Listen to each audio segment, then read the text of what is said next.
उशिरा का होईना आता सगळ्यांना कळू लागले की हिंदू हृदय सम्राट बाळासाहेब ठाकरे यांच्या विचारांची शिवसेना कोणाची आहे। त्यामुळे आता हळूहळू सगळेच एकनाथ शिंदे यांच्या शिवसेनेत प्रवेश करत आहेत असं मत उद्योगमंत्री उदय सामंत यांनी व्यक्त केलंय। ते सांगलीच्या तासगावमध्ये बोलत होते। वाघ्या कुत्र्याच्या स्मारक आणि शिवाजी महाराजांच्या अपूर्ण स्मारकाबाबत आपण बोलणं उचित नाही। संभाजी महाराज आणि उदयनराजे यांनी मुख्यमंत्र्यांकडे आपली भूमिका मांडली आहे, पत्रही दिले। याबाबत मुख्यमंत्री आणि दोन्ही उपमुख्यमंत्री निर्णय घेतील अशी भूमिका उद्योगमंत्री उदय सामंत यांनी व्यक्त केली आहे। ठाकरे शिवसेनेचे अनेक पदाधिकारी एकनाथ शिंदे यांच्या शिवसेनेमध्ये येत आहेत। सांगलीमध्ये देखील आपल्याला परिस्थिती माहिती असेल, त्यामुळे आता भिंग घेऊन उभाटा पदाधिकाऱ्यांना शोधावं लागत आहे असा टोला उदय सामंत यांनी उद्धव ठाकरे शिवसेनेला लगावलाय। मराठी नववर्ष अर्थात गुढीपाडवा आणि सोमवारी होणाऱ्या रमजान ईदच्या पार्श्वभूमीवर जिल्ह्यात कायदा व सुव्यवस्था बिघडणार नाही याची खबरदारी पोलिसांनी घेतली आहे। आज जिल्हा पोलीस दलाच्या वतीने शहरातील स्टेशन चौक येथे मॉक ड्रिल संपन्न झाले। यामध्ये दंगल नियंत्रणाची प्रात्यक्षिके संपन्न झाली। यानंतर स्टेशन चौक ते छत्रपती शिवाजी महाराज पुतळ्यापर्यंत पथसंचलन करण्यात आलं। कोणीही कायदा हातात घेऊ नये, नागरिकांनी अफवांवर विश्वास ठेवू नये, आगामी सण आणि उत्सव शांततेत पार पाडावेत असं आवाहन पोलीस अधीक्षक संदीप घुगे यांनी यावेळी केलं। आगामी सण उत्सवाच्या पार्श्वभूमीवर पोलिसांनी विशेष खबरदारी घेतली आहे। सोशल मीडियावर पोलिसांचा वॉच आहे। पाडवा आणि ईदच्या पार्श्वभूमीवर सांगलीतील स्टेशन चौक येथे पोलिसांनी दंगल नियंत्रण प्रात्यक्षिक करत स्टेशन चौक, बदाम चौक, रिसाला रोड ते छत्रपती शिवाजी महाराज पुतळ्यापर्यंत पथसंचलन केले।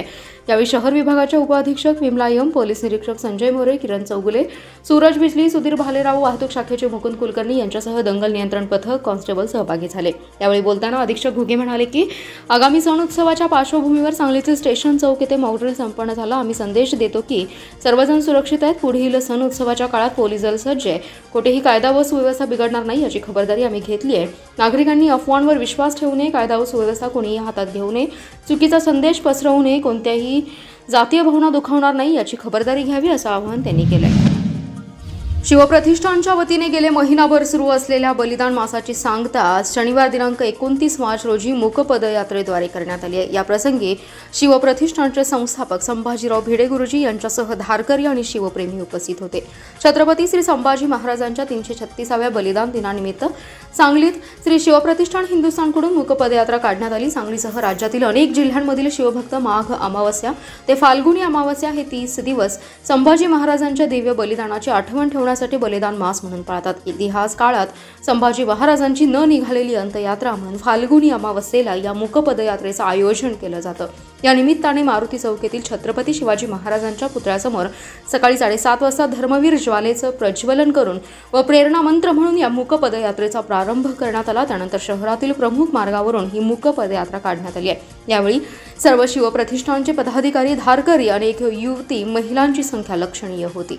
शहरातील छत्रपती शिवाजी महाराजांच्या पुतळ्यापासून सुरू झालेली ही पदयात्रा पुढे मारुती रोड, हरभट रोड, राजवाडा चौक, स्टेशन चौक, बदाम चौक, रिसाला पोलीस लाईन मार्गे पुन्हा शिवतीर्थावर येऊन त्याचा समारोप करण्यात आला। शिवप्रतिष्ठानच्या शेकडो कार्यकर्त्यांनी मुंडन करत, पायात चप्पल न घालता अंत्ययात्रेत सहभागी होत छत्रपती संभाजी महाराजांच्या प्रती आपल्या भावना व्यक्त केल्या।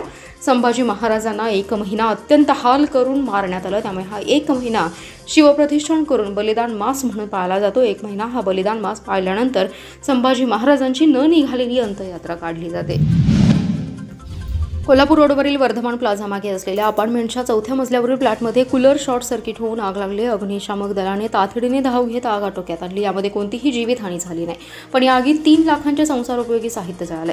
शुक्रवारी मध्यरात्री 2:30च्या सुमारास कोल्हापूर रोडवरील वर्धमान प्लाझा मागे असलेल्या 4थ्या मजल्याला आग लागली। या ठिकाणी राहत असलेल्या कुटुंबाच्या लक्षात हा प्रकार आल्याने त्यांनी तातडीने महापालिकेच्या अग्निशामक विभागाला दूरध्वनी करून माहिती दिली। तोपर्यंत फ्लॅट धारकांनी इमारतीतील फायर सिटीद्वारे तसेच अग्निशामक यंत्रणेने हायड्रंट सिस्टीमने पाईप आणि नोझल लावून आग विझवण्याचा प्रयत्न केला होता, परंतु आगीच्या ज्वालांची झळ येत असल्यामुळे आणि धूर वाढल्याने आग विझवण्यास अडचण निर्माण झाली।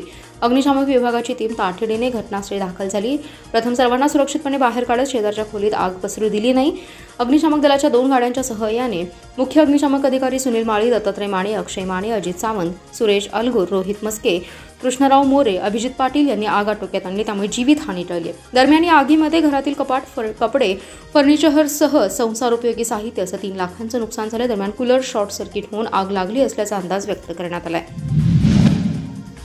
कोल्हापूर रोडवरील अंकली फाटा येथे देशी बनावटीचं पिस्टल कमरेला लावून फिरणाऱ्या तरुणाच्या मुसक्या आवळण्यात पोलिसांना यश आले। या तरुणाकडून एक देशी बनावटीचं पिस्टल आणि 2 जिवंत काडतूस असा एकूण 61,000चा मुद्देमाल जप्त केलाय।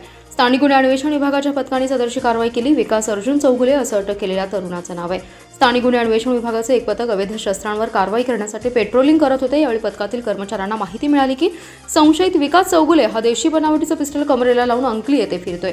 मिळालेल्या माहितीप्रमाणे पथकातील कर्मचाऱ्यांनी अंकली येथील श्रेयस शुद्ध पेयजल या ठिकाणी सापळा लावून संशयित विकास चौगुले यास ताब्यात घेतलं। त्याची कसून तपासणी केली असता त्याच्याजवळ देशी बनावटीचं पिस्टल आणि 2 जिवंत काडतूस मिळाली।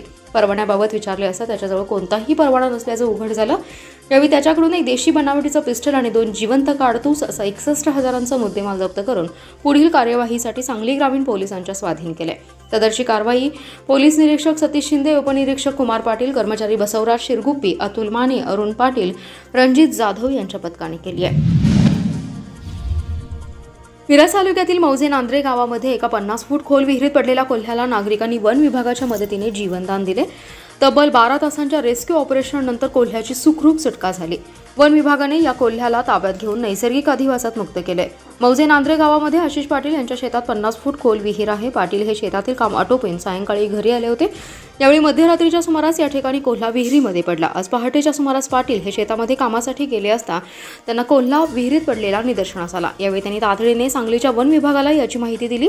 वन विभागाचे वन परिक्षेत्र अधिकारी SB सोनवडेकर, वनपाल तुषार भोरे, वन मजूर संजय चव्हाण, प्राणीमित्र प्रतीक मर्डे, अभिजित भोईटे, अभिषेक पाटील यांनी रेस्क्यू ऑपरेशन करून कोल्ह्याला सुखरूप बाहेर काढलं आणि मूळ नैसर्गिक अधिवासात मुक्त केले।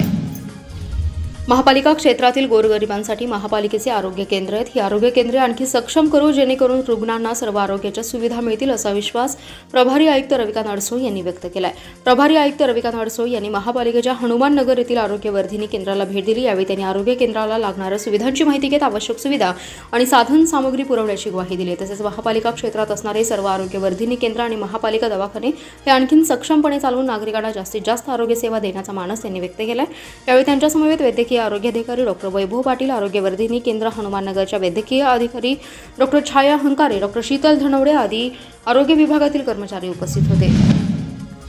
कुंडल शहरात झालेल्या धाडसी आणि जबरी चोरीतील मध्य प्रदेशमधील सराई चोरट्यांना नंदुरबार पोलिसांनी जेरबंद केले।